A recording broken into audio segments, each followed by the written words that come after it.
যেটা এখন যেটা ক্লাস করা হবে সেটা হচ্ছে কি না অ্যালকেন, ঠিক আছে।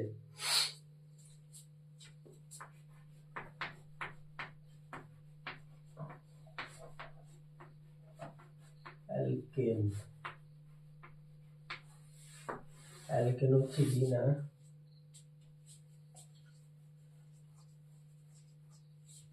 স্যাচুরেটেড মানে সম্পৃক্ত হাইড্রোকার্বনের একটা উদাহরণ হচ্ছে অ্যালকেন।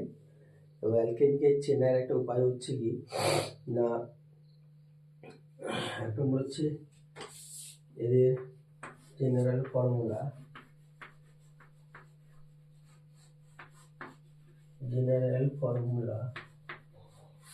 সাধারণ সংকেত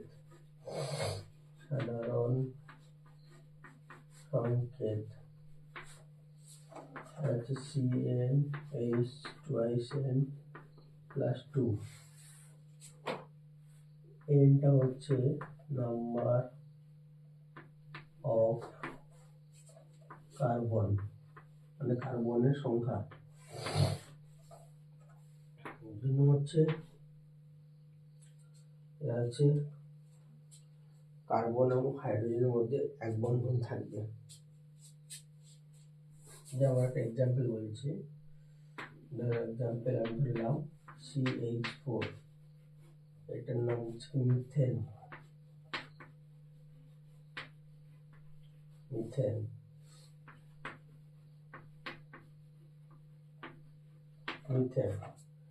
এবার মিথেনকে যদি আমি ভাবি তাহলে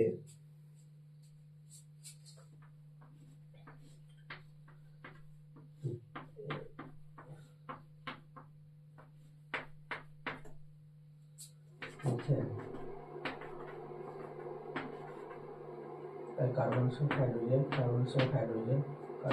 হাইড্রোজেন কি আছে না, এরা এক বন্ধন আছে। এটা আছে অ্যালকেন শ্রেণীর উদাহরণ। এবার এইটার সঙ্গে মিলছে কিনা,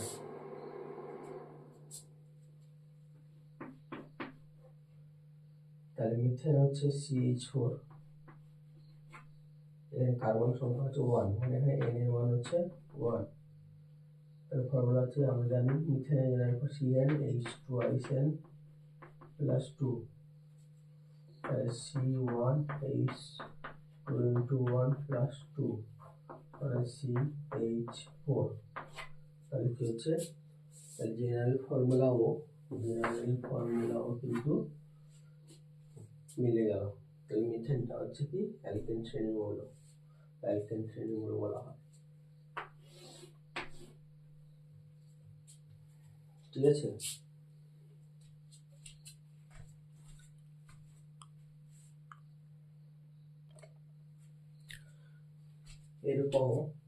এরকম অনেক উদাহরণ আছে অ্যালকেন শ্রেণীর মৌল, যেমন হচ্ছে কি মিথেন তো বলেছি আগে আমি, ঠিক আছে। আচ্ছা মিথেন হতে পারে, দুই নম্বর হচ্ছে ইথেন হতে পারে C2H6, ইথেন।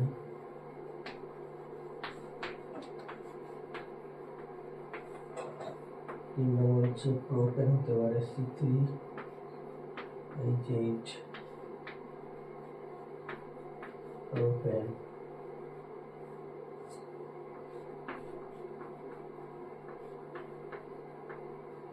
একরকম ভাবে এখানে আমি এটা একটা উদাহরণ ধরে বলছি, সেটা হচ্ছে কি না এখানে C3H8 মানে হচ্ছে কার্বনের সংখ্যা হচ্ছে 3।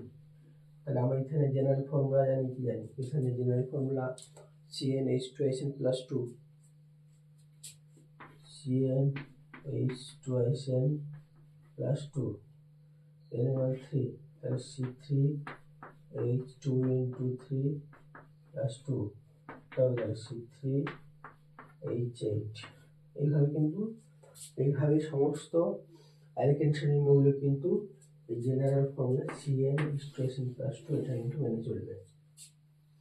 এরপরে আমি যেটা বলবো সেটা হচ্ছে কি না, আমি অ্যালকেন শ্রেণীর মৌলের নামকরণ কিভাবে করা হয়।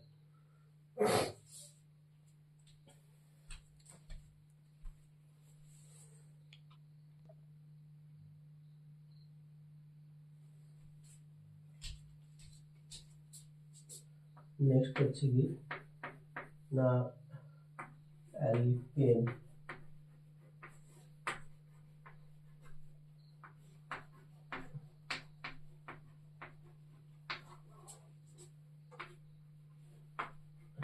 নামকরণ করবে কিভাবে,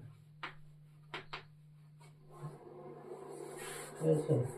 নামকরণ এটা করবো, সেটা হচ্ছে কি IUPAC মেথডে পদ্ধতি করবো নামকরণটা, ঠিক আছে? এক নম্বর হচ্ছে আগে বলে দিই, নামকরণ করার আগে নিয়মটা বলছি। একটা কার্বন থাকে, যদি একটা কার্বন থাকে তাহলে আমরা এটা বলবো মিথ, ঠিক আছে?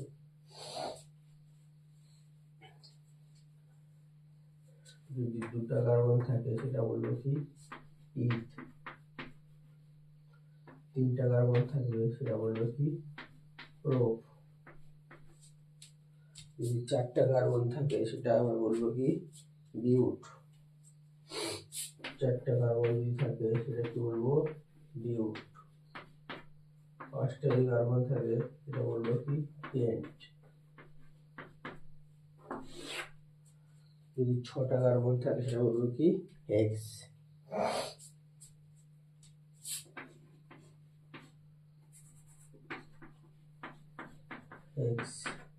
সাতটা কার্বন থাকলে সেটা কি বলবো, সাতটা কার্বন থাকলে সেটা আমরা বলবো কি, সেটা হচ্ছে কি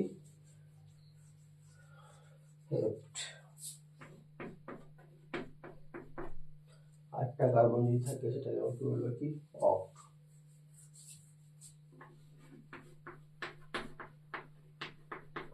নটা কার্বন থাকলে কি বলবো নন, দশটা কার্বন থাকলে সেটা কি বলবো ডেক,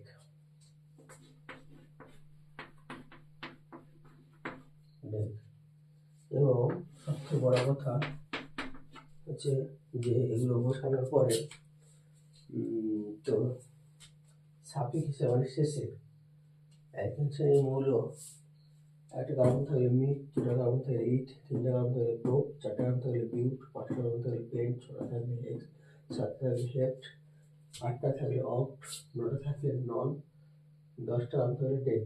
এগুলো বসানোর পরে সাফিক্স হিসাবে শেষে এন কথাটা বসবে, ঠিক আছে? সাফিক্স হিসাবে শেষে কি বসবে, এন কথাটা বসবে। সাফিক্স শেষে সাফিক্স হিসাবে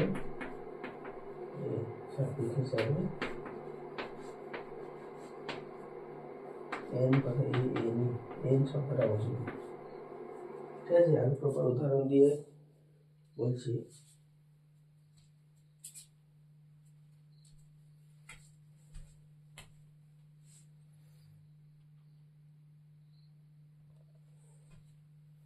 যেমন মিথেন CH4, এর নাম মিথেন কি করে হবে? IUPAC পদ্ধতিতে একটা কার্বন আছে, একটা কার্বন তাহলে আমরা লিখি মিথ,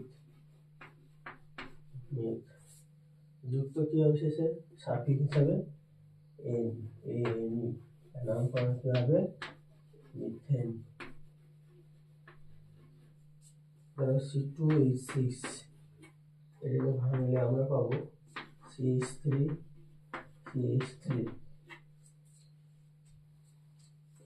তাহলে কি করে পাবো CH3, কটা কার্বন হচ্ছে নাম্বারিং করবো 1 2, দুটা কার্বন তাহলে কি হবে ইথ, শেষে সাফিক্স হিসাবে ANE, নাম ইথেন, হচ্ছে C3H8, এটা ভেঙে ফেললে কি পাবো CH3 CH2 CH3 1 2 3, তাহলে কি হবে তিনটা কার্বন থাকলে প্রোপ, সেটা কি হবে EN প্রোপ, ANE প্রোপেন।